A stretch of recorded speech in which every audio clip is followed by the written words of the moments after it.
Lo dijo en la primera hora. 7:02 en la mañana, 7:02 en la mañana. Ya vamos a comenzar la ronda de entrevistas correspondiente a la jornada del día de hoy. Y empezamos justamente analizando lo último que abordé en el comentario, que es justamente el papel de la Asamblea Nacional. Hasta la semana anterior, como dije, hasta el viernes, la Asamblea no aparecía. La Asamblea no tenía nada que hacer en esta crisis. Pero el sábado se generó una cruzada por parte de varios legisladores para reunir al menos 70 firmas de respaldo y, con base en lo que dice la Ley Orgánica de la Función Legislativa, presentar un pedido expreso al presidente de la legislatura para que convoque una sesión de pleno y se debata la posible revocatoria del estado de excepción. La revocatoria del estado de excepción por parte de la Asamblea Nacional es una atribución que tiene la legislatura, consagrada en el artículo 166 de la Constitución. Que leer nomás. Dice que el presidente de la República notificará la declaración del estado de excepción a la Asamblea Nacional, a la Corte Constitucional y los organismos internacionales que corresponda dentro de las 48 horas siguientes a la firma del decreto correspondiente.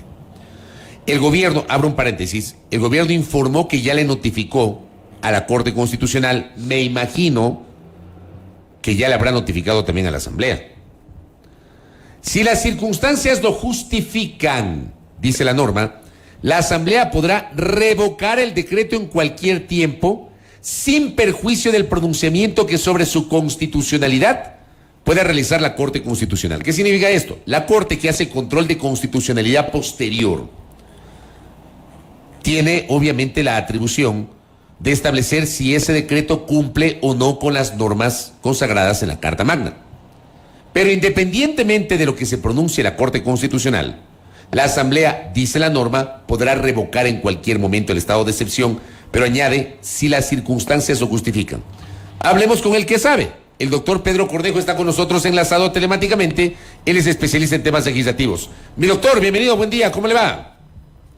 Muy buenos días, Fabricio, Belkis, saludos a su audiencia. Bienvenido. Gracias, doctor. A ver, leyendo la letra muerta del 166 de la Constitución, la Asamblea sí tiene atribución constitucional para revocar el estado de excepción, doctor. Por supuesto, Fabricio. Creo que la Constitución y también con las últimas reformas que se incorporaron en la Ley Orgánica de la Función Legislativa, se habilita la posibilidad que la Asamblea de manera directa pueda, independientemente del pronunciamiento que emita la Corte Constitucional, revocar el estado de excepción dictado por el presidente de la República. Obviamente, para ese efecto se tienen que cumplir ciertos pasos previos, como es obviamente hacer este pedido, que tengan las firmas de respaldo con la mayoría absoluta, es decir, con el apoyo de 70 legisladores, y luego obviamente del debate correspondiente, pues se tendrá con el mismo número de votos que aprobar una resolución en la cual se disponga la revocatoria de este estado de excepción. Y obviamente hay que distinguir, porque mucho se ha hablado estos días sobre esta situación, de que a quien realmente le competiría en el ámbito, quién sería competente, digamos, para hacer esta revisión, debería ser la Corte Constitucional. Sin embargo, creo que hay que diferenciar que hay un control, por un lado, de constitucionalidad que lo realiza la Corte en su momento y que lo puede hacer, pero la ley y la Constitución ha establecido también la posibilidad de que la Asamblea haga un control político a esta declaratoria de estado de excepción. Doctor, antes de avanzar en este análisis respecto de la eventual revocatoria del estado de excepción, yo sí quisiera tener una lectura de su parte respecto de la discusión que se originó el fin de semana por este primer decreto borrador firmado que contemplaba este artículo que limitaba los temas relacionados con el derecho a la libertad de información, y luego salió el mismo gobierno a aclarar que ese artículo ya no iba, pero había 2 documentos suscritos por el presidente de la República. ¿Cómo se interpreta esto? Así es, Belkis. Yo creo que eso fue un tema que durante el fin de semana ha habido mucha discusión en redes sociales y también en medios de comunicación, y que ha sido de una importante preocupación. Hay que decirlo con suma claridad, Belkis. Lo que sucedió fue que efectivamente el decreto fue emitido, más allá de que no se haya publicado en la página web de la Presidencia de la República, el decreto estaba emitido y firmado. Y obviamente esto generó muchas reacciones en redes sociales que obligaron de alguna manera a que tenga que ser revisado. Y obviamente todos, creo, la mayoría de nosotros, el día sábado, alrededor de las entre 11 y 12 de la noche, pues dentro de un space, pues se dio a conocer por parte del secretario jurídico que era un borrador al documento. En realidad no era un borrador del documento, era el documento original. Sin embargo, dadas las circunstancias, antes de que sea enviado, como disponía el procedimiento, a la Corte Constitucional y a la Asamblea Nacional, pues se le hicieron varias modificaciones. Entre esas se suprimió el artículo 9, que realmente era bastante preocupante. El de las telecomunicaciones era ese, ¿no? El que implicaba una limitación de las telecomunicaciones. Exactamente, el derecho a la información, básicamente, y obviamente el uso de redes sociales, incluso el tema de servicios de Internet y demás cuestiones, que obviamente trajo mucha discusión. Pero el 11, pero la discusión en redes estuvo enfocada en gran parte en el 9, pero el 11 creo que era más complicado porque hablaba de la utilización de armamento letal, doctor. Así es. La otra cuestión que también se manejó y que fue suprimida, digamos, ya en la versión final, que ya fue entregada, digamos, a la Corte Constitucional de la Asamblea Nacional, es que se hablaba en el artículo 11 de la posibilidad de utilizar el uso progresivo de la fuerza. Y eso, digamos, en rasgos generales no tendría mayor connotación. Sin embargo, se hacía alusión en un párrafo final al uso de fuerza letal. Entonces, de alguna manera, esto también fue un tema que parecía menor y parecía una situación como que simplemente estaba mencionada ahí, pero creo que eso también generó, de alguna manera, una situación de preocupación ante la ciudadanía y frente, obviamente, a la declaratoria de estado de excepción, más aún cuando tiene que salir ya no solo, digamos, la policía, la fuerza pública, sino también ya los militares, de alguna manera, a garantizar el cumplimiento de este estado de excepción. Entonces, creo que eso también fue un tema bastante preocupante y que fueron los dos ejes, creo, medulares sobre los cuales giró la discusión sobre la declaratoria del estado de excepción. Ahora bien, está claro que la Asamblea tiene la facultad para revocar el estado de excepción. Si la Asamblea toma esa decisión, requiere mayoría absoluta, o sea, al menos 70 votos, doctor. Así es. Únicamente, según lo que dice la norma, se requiere 70 votos para revocar esta medida. Ahora bien, no se hace mayor alusión, digamos, en la norma, en igual en la ley orgánica de la función legislativa, en el sentido de establecer condiciones adicionales. Eso le iba a preguntar a las razones, porque lo que dice la Constitución, doctor, dice si las circunstancias lo justifican. O sea, en la resolución, que seguramente se someterá a votación esta tarde-noche en la Asamblea Nacional, pondrán ahí en los considerandos supuestas circunstancias para justificar una eventual revocatoria del estado de excepción. Así es. O sea, no hay que deslindar una cosa, Fabricio.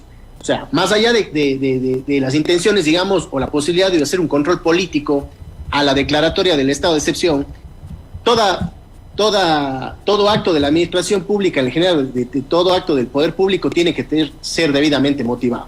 Y eso necesariamente también lo tiene que considerar la Asamblea. Si bien se requieren los votos, y entiendo que los hay, porque a la final se han contado, de lo que estuve escuchando el fin de semana, hubieron varias peticiones del asambleísta Mirella Pazmiño, Mario Ruiz, y si no recuerdo mal, del asambleísta Maita, en los cuales se pedía la solicitud de convocatoria. Obviamente tienen que tener las firmas de respaldo, y con eso se tendrá que ir a la discusión y mocionar una resolución en la cual obviamente tendrán que tener los sustentos necesarios para revocar este estado de excepción.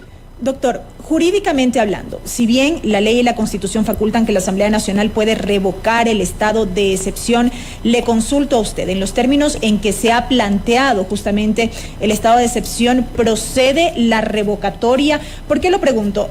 Hay una postura, por ejemplo, del Partido Social Cristiano en el sentido de que había estos dos artículos que generaban preocupación, que finalmente fueron retirados, por lo cual sostienen como bancada que no habría razón para dar los votos para una eventual revocatoria. Del lado de la izquierda democrática, de un ala de la izquierda democrática, por ejemplo... De las asambleístas y de las y los asambleístas separados, dices. Correcto. Los rebeldes de la idea. Vendrían a ser, digámoslo así, los rebeldes de la izquierda democrática, en un comunicado que han hecho público en la última hora. Por ejemplo, ellos conminan a la Corte para que emita con urgencia que la situación del país amerita su pronunciamiento respecto de la constitucionalidad o no del decreto. Ya entendemos que la ley, en este caso, permite un pronunciamiento de la Asamblea Nacional sin perjuicio de lo que determine la Corte, pero jurídicamente procede o no procede, más allá de que está determinado en la norma. Belkis, procede, porque incluso si es que damos un entendimiento a la norma, siendo muy objetivos, la norma no limita, dice independientemente, es decir, y dice en cualquier momento. Incluso entendería o se podría interpretar que si la Corte da su anuencia o declara la constitucionalidad o emite su dictamen favorable de constitucionalidad al decreto, incluso la Asamblea lo podría revocar. Esa es una interpretación que podría decirse que es un poco extensiva, pero a la final, si nosotros damos una lectura clara, dice, al decirlo en cualquier momento, quiere decir eso. Que la Corte cumple un rol fundamental en el control de constitucionalidad, estamos todos de acuerdo. Sin embargo, a la Constitución y la ley darle esa facultad a la Asamblea, creo que no se puede decir, bueno, aquí le correspondería en este momento decir si es constitucional o no, es la Corte, porque aquí no estamos hablando sobre la constitucionalidad o no del decreto de excepción. Eso solo lo puede determinar la Corte de Constitucionalidad. Aquí lo que se está hablando es que la Asamblea Nacional tiene la posibilidad de revocarlo si cumple obviamente los términos y las condiciones que están establecidos ahí. Ahora, hay varios escenarios, porque la Corte Constitucional puede emitir un informe favorable de constitucionalidad al decreto como está planteado. También podría establecer varias consideraciones adicionales y establecer un dictamen condicionado de constitucionalidad o declarar que tal vez uno, varios o todo, la declaratoria de estado de excepción es inconstitucional. Pero eso no quita o no limita la facultad que tiene el órgano legislativo. Ok, entonces, a propósito de otro mensaje que estoy recibiendo, el debatir el contenido del estado de excepción y una eventual revocatoria no significa que la Asamblea indefectiblemente va a revocar. O sea, la Asamblea podría debatir, probablemente plantear algunas observaciones, pero capaz que no revoque el estado de excepción, doctor. Digo, ¿cómo le ve usted? Es que es así también, Fabricio. O sea, hay que tener en cuenta que hay escenarios. Aquí también estamos manejando un escenario político en medio, digamos, de movilizaciones que se han estado efectuando ya por alrededor de una semana. Entonces, se tienen por un lado las firmas de apoyo para solicitar la inclusión en el orden del día. ¿Qué implica la inclusión? El presidente, dentro de los 3 días, tenía que convocar, incluir este punto en una sesión del Pleno de la Asamblea Nacional. Había una declaración del presidente en la cual se ha incluido este punto. Eso no necesariamente quiere decir que se vaya a aprobar, porque para aprobar igualmente necesito de esos 70 voluntades que se deben tener al momento de mocionar esta circunstancia. Entonces, creo que de alguna manera también es algo positivo que he visto dentro de la convocatoria, que en el punto siguiente también se hace un llamado desde la Asamblea Nacional, porque creo que más allá de simplemente dar una respuesta política ante la situación o hasta esta conmoción interna que estamos viendo en el país por las movilizaciones y que van a permanecer durante esta semana, creo que se debe haber un llamado al diálogo, un llamado hasta conformaciones de mesas para que tanto, por un lado, los actores que están, el sector indígena que está manejando, está generando las movilizaciones, y el gobierno nacional se sienten a buscar soluciones, porque ellos son los interlocutores legítimos que deberían estar en la mesa para generar acuerdos y posibles soluciones a esta problemática que se estaba viviendo en el país. Doctor, nos llega otra inquietud en la interacción que tenemos ahora mismo en la transmisión de Facebook. Nos dicen, ¿qué pasa si la Asamblea Nacional revoca el estado de excepción, pero finalmente no se acata? A ver, Bequis, lo que sucede es que, según el procedimiento que está establecido, si es que se llega a revocar, esto se tiene que publicar obviamente en el registro oficial. Y esto, más allá de cualquier cosa, es una decisión legítima, si se cumple con el procedimiento previamente establecido, para revocarlo. Entonces no se puede aducir simplemente de que no damos cumplimiento a lo efectuado por la Asamblea Nacional y vamos a esperar a ver el dictamen de la Corte Constitucional. Ahora bien, esto no quita también la posibilidad de que digamos que hoy a las 5:15 y en horas de la noche, luego del debate correspondiente, se revoque este estado de excepción. No se limita a que el presidente de la República a medianoche o el día de mañana pueda emitir un nuevo decreto declarando el estado de excepción. porque no hay limitación alguna frente a esa circunstancia. Entonces, esa es una posibilidad que podría darse. Pero digamos, asumamos que la Asamblea decide revocar el estado de excepción con base en algunas consideraciones para justificar esa decisión. Vamos a imaginarnos ese escenario que puede ocurrir, que en la Asamblea haya 70 votos para aprobar una resolución en ese sentido. Es verdad lo que usted dice, la Constitución no establece un impedimento para que el presidente pueda emitir otro decreto ejecutivo, pero me imagino yo que debería observar, no sé si hay una norma en ese sentido, observar aquellos puntos que motivaron a que la Asamblea revoque el estado de excepción, ¿o no, doctor? ¿O podría insistir en las mismas causales y las mismas normas incorporadas en el decreto ejecutivo original del estado de excepción? Y se convertiría en un círculo vicioso, ¿no? Exactamente. Digamos, no hay una regulación ni ninguna limitación que le impida al presidente incluso volver a presentar el mismo decreto con la declaratoria de estado de excepción. Porque realmente la única consideración o limitación que habría frente a esto es que la Corte Constitucional se pronuncie y establezca determinadas consideraciones o declare la inconstitucionalidad de uno o varios artículos que limitaran algunos de los derechos establecidos en la Constitución. En el caso de la Asamblea, más allá de las argumentaciones que se hagan, la decisión es política, ¿sí? Entonces, por ese lado, el Ejecutivo tiene la herramienta para presentar y declarar nuevamente el estado de excepción. Y efectivamente, como dice Belkis, esto puede convertirse en un círculo vicioso de que mañana me revocas y yo te pongo inmediatamente un estado de excepción y seguimos un poco en esta dinámica que obviamente no lleva a ninguna solución del conflicto y de lo que está sucediendo hoy en día en el país. Oiga, doctor, por ejemplo, voy al escenario de la revocatoria del decreto ejecutivo sobre el estado de excepción. Revocado el estado de excepción, ya no habría posibilidad de una requisición, o sea, si se revoca el estado de excepción, ya los señores de la Policía Nacional no podrían ocupar las instalaciones de la Casa de la Cultura Ecuatoriana. Pregunto, doctor. Efectivamente, Fabricio, el momento en que se revoca el estado de excepción y es notificado, digamos, y publicado en el registro oficial, automáticamente todas las medidas que se disponen, digamos, la limitación de los derechos de tránsito, de reunión, asociación, las requisiciones, incluso la posibilidad de que actúe el Ejército Nacional de manera complementaria a la función que está cumpliendo la Policía Nacional, ya no se podría efectuar. Quedan de alguna manera sin efecto todas esas medidas y obviamente regresaríamos al escenario anterior en el cual nos encontrábamos previo a la emisión de la declaratoria de estado de excepción. Un criterio adicional, doctor, sobre un tema que me parece que todavía quedó suelto y que ocurrió este fin de semana a propósito del estado de excepción, y es este impedimento para la libertad de asociación. ¿Cómo se entiende esta convocatoria que fue de conocimiento público, que salió del mismo gobierno en el sentido de marchar por la paz en la capital? Eso fue motivo de crítica, fue motivo de cuestionamiento, porque se supone no podía darse en un contexto de estado de excepción.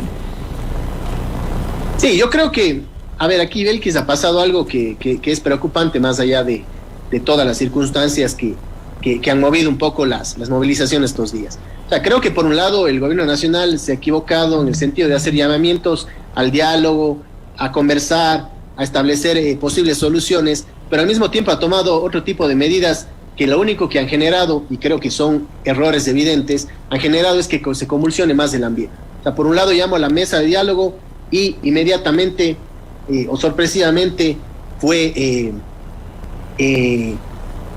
declaró fue tomado, digamos, por la policía e incluso el ejército Leonidas Issa y fue detenido.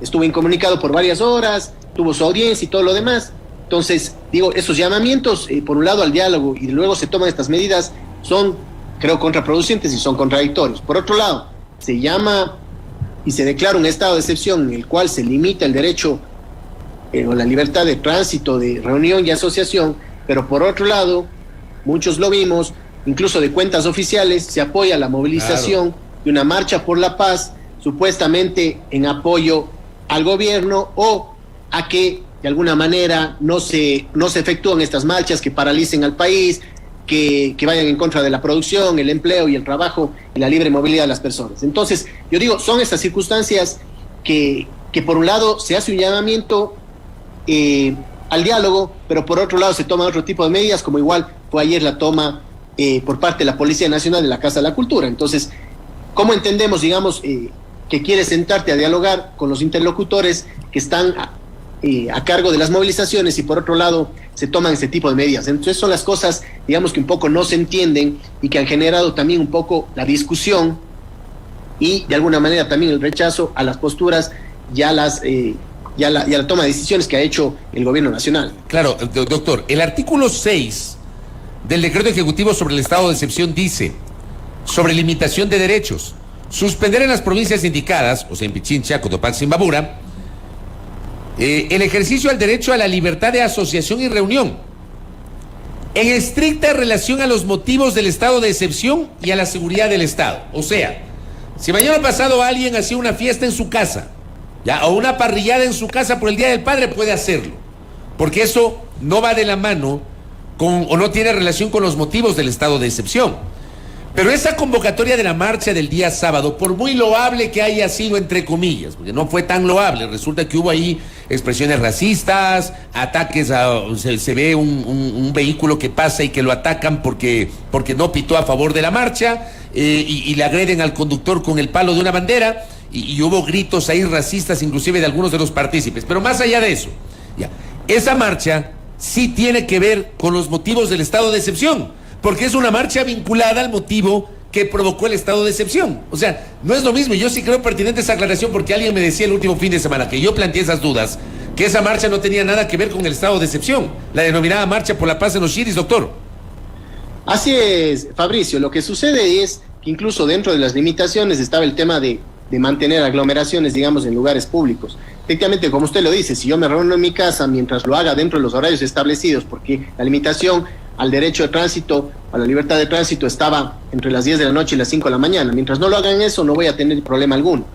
Pero esta movilización se generó en una vía pública, incluso, y es lamentable también, había el apoyo, estaban agentes metropolitanos ahí, que estaban de alguna manera, digámoslo así, controlando, estaban vigilando ahí que la marcha se lleve de manera normal. Entonces, como por un lado yo declaro un estado de excepción donde se prohíbe efectivamente el derecho a la libertad de tránsito, de asociación y demás,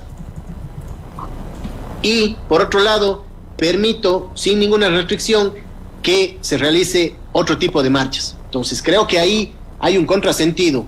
Si por un lado, o sea, las leyes y las disposiciones que se emitan por una autoridad se tienen que cumplir por todos, o sea, no es que aplica para unos y para otros no. Entonces creo que eso también ha generado varias críticas y comentarios sobre esas posiciones, porque a la final, si me limito a los unos que no pueden asociarse o reunirse o circular o movilizarse, ¿por qué dejar que otros sí lo puedan hacer si por alguna circunstancia están apoyando una marcha por la paz, por más legítima que ésta sea? Doctor, lo último, y quiero aprovechar igualmente su conocimiento jurídico, que esto lo conversábamos con Belkis antes de empezar el programa, porque claro, es cuando la Asamblea empieza a tomar partido, cuando la Asamblea empieza a involucrarse, o la función legislativa empieza a involucrarse en estas crisis de carácter social, y ya se transforma probablemente en una crisis política, es inevitable recordar los episodios del miércoles 5 y jueves 6 de febrero del 97, cuando el Congreso destituyó a Bucarán, o de aquel miércoles 20 de abril del 2005, cuando el Congreso destituyó a Lucio Gutiérrez. Claro, yo le decía a Belkis que las normas constitucionales de aquella época, las de la Constitución que estuvo vigente del 79 al 98, y de la Constitución que estuvo vigente del 98 al 2008, sí establecían la posibilidad, digamos, de que la Asamblea con una resolución pueda destituir al presidente de la República. En este caso, la Constitución que está vigente, la redactada de Montecristi y ratificada en referéndum, establece en cambio un procedimiento que no establecía otras constituciones, doctor, e incluso la posibilidad de que el presidente pueda disolver la Asamblea Nacional, en esto que le llaman la muerte cruzada, doctor. O sea, no es tan fácil como piensan algunos de que ya se reúnen los legisladores y van a votar al presidente. Doctor Cornejo, tenga la bondad. Así es, Fabricio. Creo que, digamos, a diferencia de la Constitución del 98, donde tenía tal vez unas normas muy abiertas sobre este procedimiento, sobre la destitución del presidente, hoy en día es absolutamente claro. Y se debe cumplir un procedimiento y un debido proceso. O sea, no es que mañana, digámoslo así, o hoy en la tarde la Asamblea Nacional se reúne, revoca el estado de excepción, mocionan y destituyen al presidente, por más que se tengan los votos de las 2/3 partes. No funciona de esta manera. Ahora, la Constitución y la ley han establecido dos procedimientos claros. O sea, por un lado, hay la destitución del presidente que cumple unas causales, digámoslo así, que es el tema de arrogarse funciones que no están establecidas en la Constitución y la grave crisis política y conmoción interna. Y por otro lado, hay causales establecidas para iniciarle un proceso de juicio político al presidente, que obviamente tiene un grupo de causales un poco más extenso, en el cual se menciona, por ejemplo, por delitos contra la seguridad del Estado, por delitos de concusión, cohecho, peculado, enriquecimiento ilícito, por delitos de genocidio, tortura, desaparición forzada de personas, secuestro, homicidio por razones políticas o de conciencia. Entonces, bajo este escenario, primero se tiene que tener, obviamente, la voluntad dentro del legislativo de tener un número de firmas de apoyo para tener lo que habla de la tercera parte, es decir, son como 46 voluntades que deben apoyar este tema para tanto el inicio de un juicio político que se tiene que presentar formalmente con pruebas y demás, y luego seguir el trámite en la Comisión de Fiscalización y tener un dictamen también de constitucionalidad, y también para la posible destitución, igualmente, se tiene que seguir este procedimiento en el cual el presidente tendrá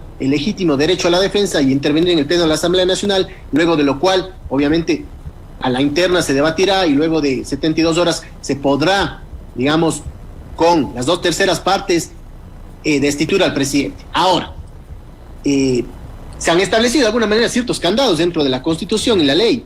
Entonces, más allá de que la Asamblea pueda tener esta posibilidad, siempre el trámite establecido para la primera función del Estado tiene que cumplir de alguna manera un procedimiento más riguroso, y esto, por supuesto, le faculta también al presidente que pueda disolver la Asamblea Nacional de manera anticipada, lo que se ha denominado la muerte cruzada, al emitir un decreto. Entonces, yo creería que eventualmente, si es que se llegara a dar que la Asamblea, estamos en este tira y afloja, y digamos, y continúa el tema de las marchas, se podría configurar la situación de una conmoción interna o la causal de destitución, creo que el presidente podría anticiparse a eso al emitir el decreto, y sobre lo cual, obviamente, existiría un dictamen de la Corte Constitucional, pero automáticamente se disolvería la Asamblea y el presidente podría seguir de alguna manera gobernando y emitiendo decretos, leyes de carácter urgente para mantenerse en funciones hasta que se convoquen a elecciones, digamos, anticipadas, tanto para la legislatura como las presidenciales. Correcto, doctor. Me parece muy interesante abordar estos temas en derecho, sobre lo que dice obviamente la norma constitucional. Veamos qué pasa hoy en la Asamblea. Doctor Cornejo, gracias por el tiempo, que tenga un buen día. Le agradezco, Fabricio, Belkis, un buen día. Saludos a la audiencia. Gracias a nuestro invitado, el doctor Pedro Cornejo, quien es especialista en materia legislativa. Nos ha dado luces sobre las prerrogativas constitucionales y legales que tiene la Asamblea Nacional, que esta tarde finalmente tomará una decisión, va a debatir la crisis social, también en la agenda hay una resolución que se va a debatir para plantear que haya no sé si llamarle mediación, pero dicen... Es una convocatoria, dice textualmente. Pero no es mediación. Que se convoque de manera inmediata a los actores sociales y dirigentes de la CONAIE movilizados, como también al presidente de la República y a las máximas autoridades de las demás funciones del Estado, a una mesa de diálogo en la Asamblea Nacional para resolver la actual situación que atraviesa el país. Claro, ese es el otro tema que se va a abordar hoy en la Asamblea Nacional. Bueno. Primera plana. Todas las noticias, todas las voces.